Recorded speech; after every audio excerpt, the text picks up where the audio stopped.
Kia ora koutou, welcome and hello. We will begin today's presentation by introducing ourselves. My name is Sarah Probine, and presenting with me today is Jo Perry, Dr. Rachael Burke, Joanne Alderson, Dr. McAlevey, and your Heta-Lensen. Our research team are all initial early childhood teacher educators working across a range of institutes in Aotearoa, New Zealand. We've been collaborating together since 2021, and we would like to acknowledge the members of our team who are not able to be with us today, Mary Liz Broadley and Helen Wrightson. We thought we would begin today's presentation by contextualising early childhood education in New Zealand. Children in Aotearoa, New Zealand can attend an early childhood service between the ages of 0 to 6 years. Enrolment is not compulsory and parents can choose from a range of provisions. All early childhood education settings are guided by the national curriculum Te Whāriki. This curriculum, first published in 1996, became world-renowned due to its bicultural framework, which voices a strong commitment to upholding the rights, culture and language of Māori children and their families, who are the tangata whenua, meaning the original inhabitants of New Zealand, as well as acknowledging the cultures and identities of all children. The early childhood curriculum is known for its non-prescriptive approach that provides principles for curriculum development and makes space for a diverse range of philosophical, cultural and theoretical lenses to inform teaching and learning as each setting weaves their own curriculum.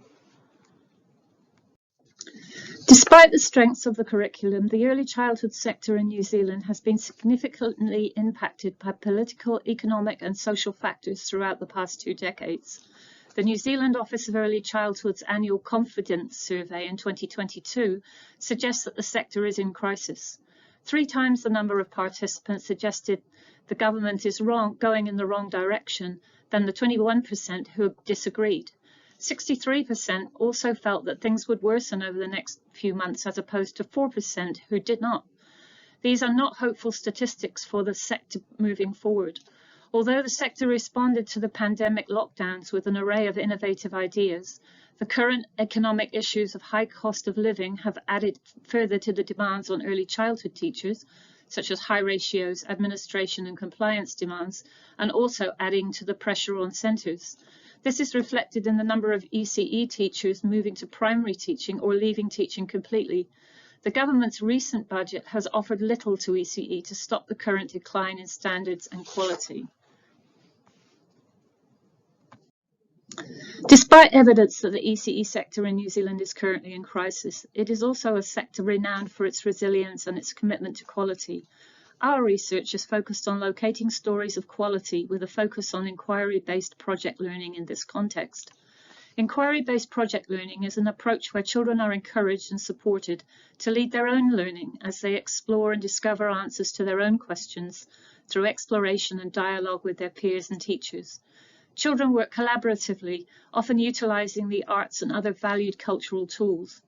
In doing this, they represent and adapt their ideas by co-constructing new ideas over time.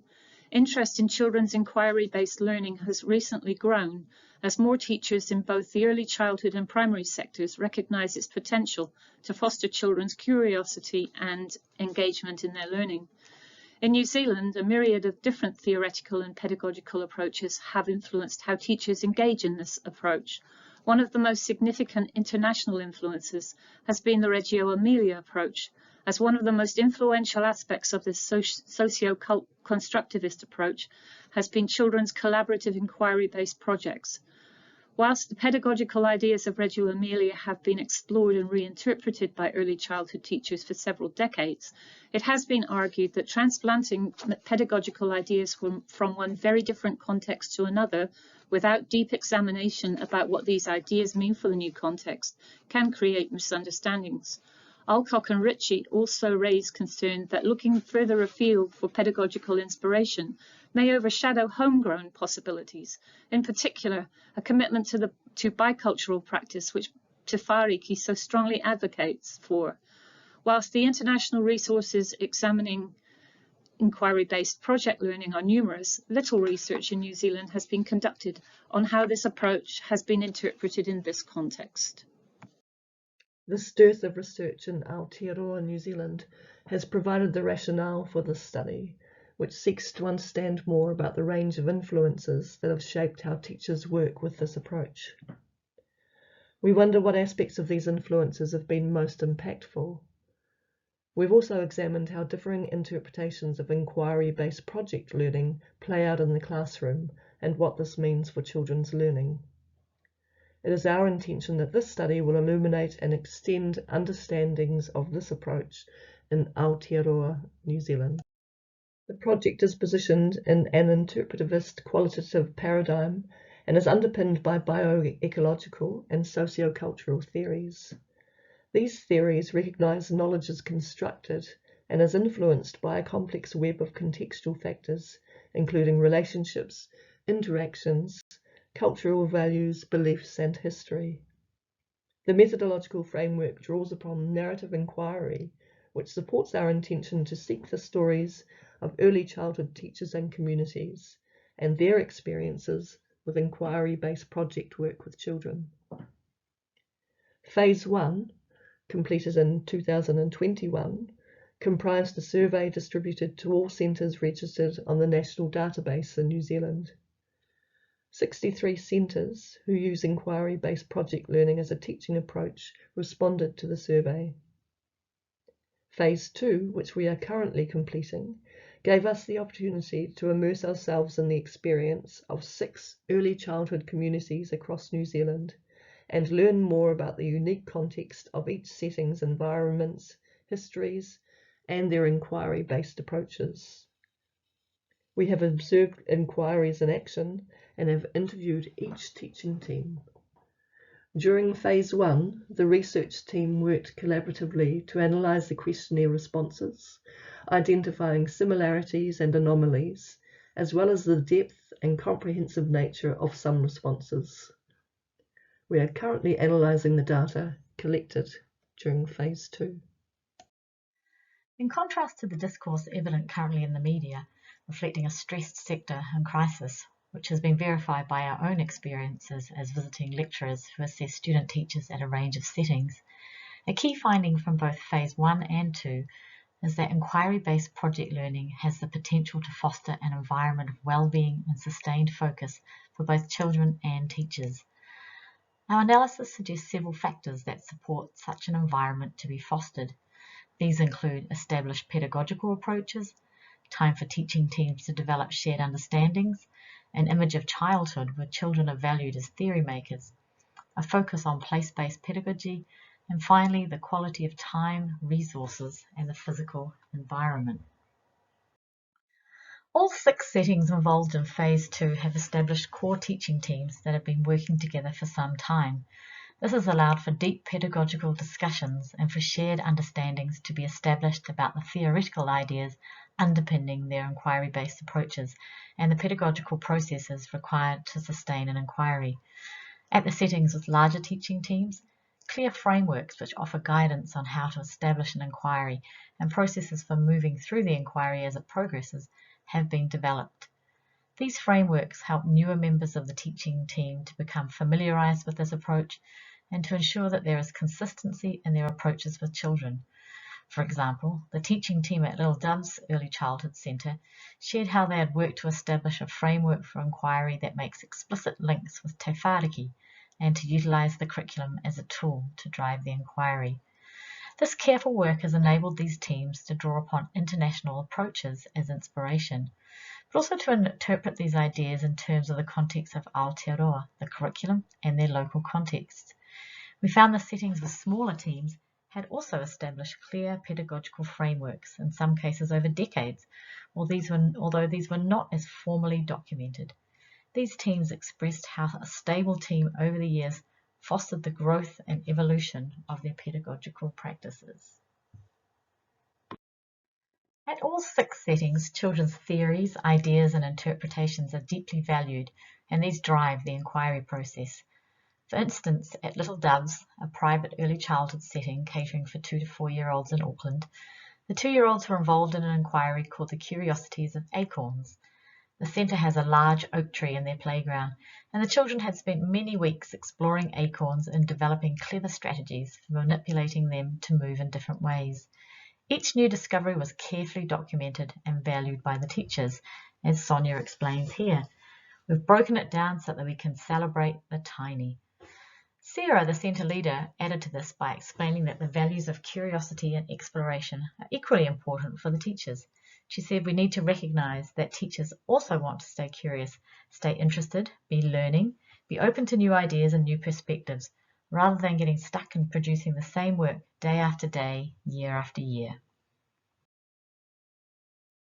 Another example is from Little Pumpkins, a small semi-rural setting in Hamilton. One of the head teachers explained that the current overarching project is focused on space and specifically the moon.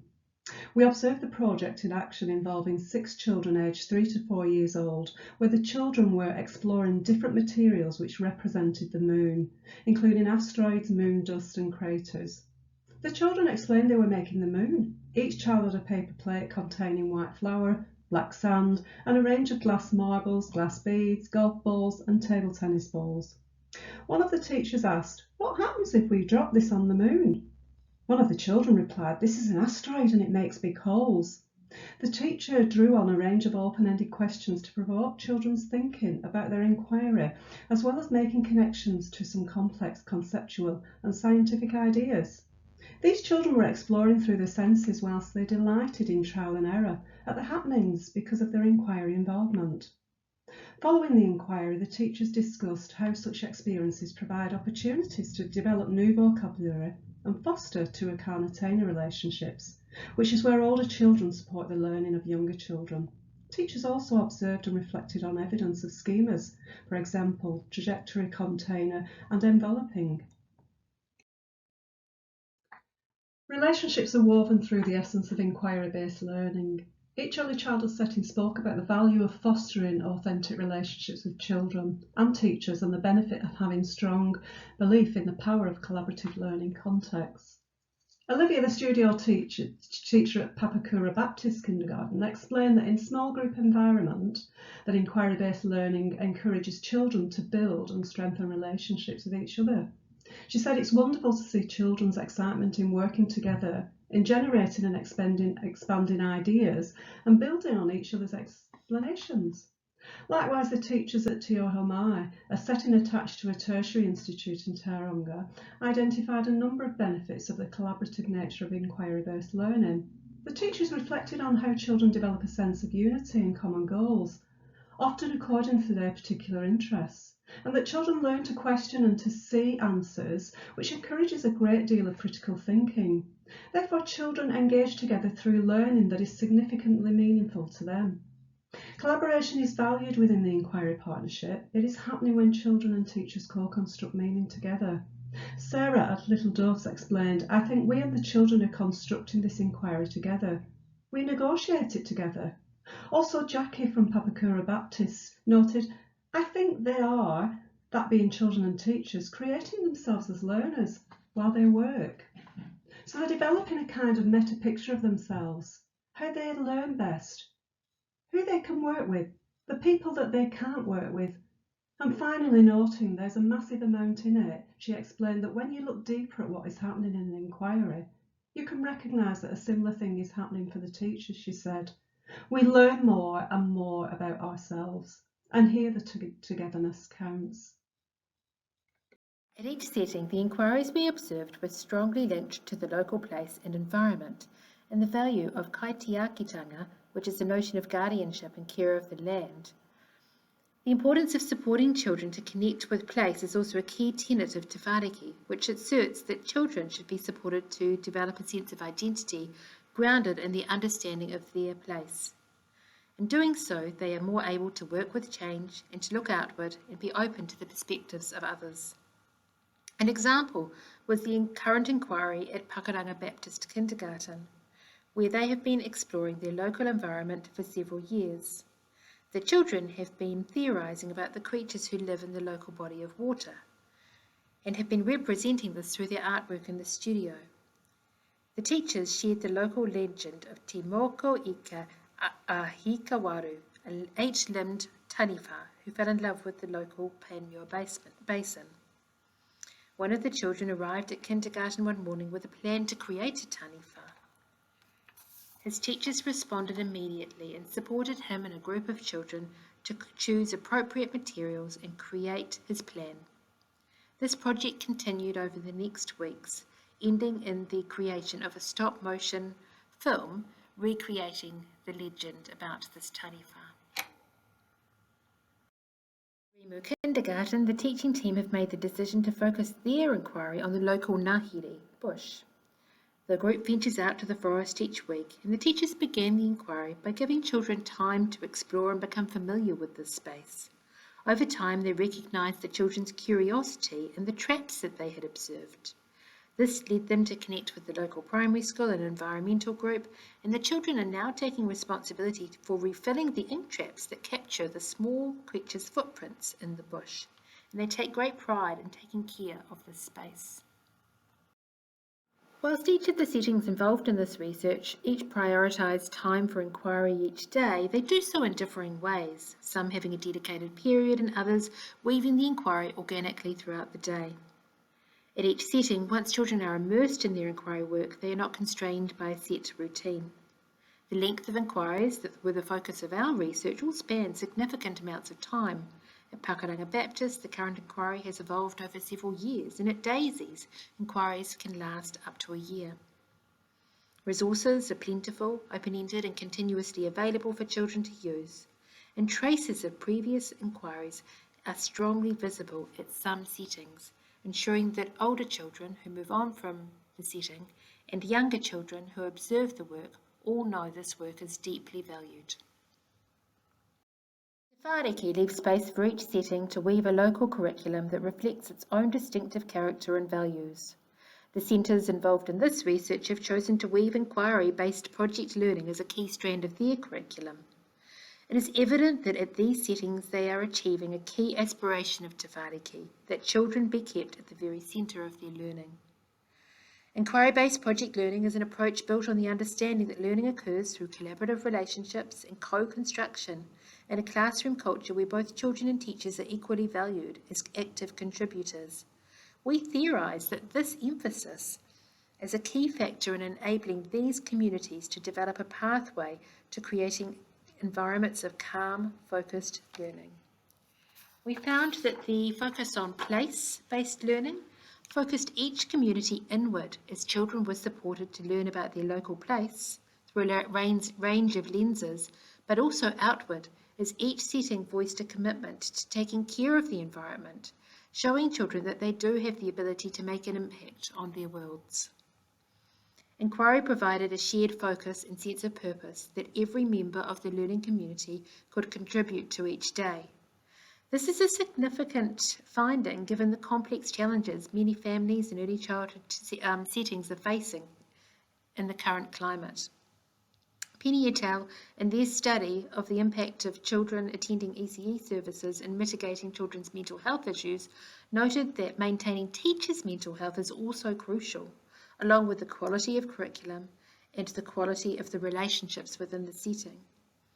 This research demonstrates that through adopting inquiry-based approaches which prioritise unhurried time for children to explore and develop working theories, and teachers who observe closely in order to respond sensitively to children's ideas, both children and teachers experience an environment of sustained focus, well-being and empowerment.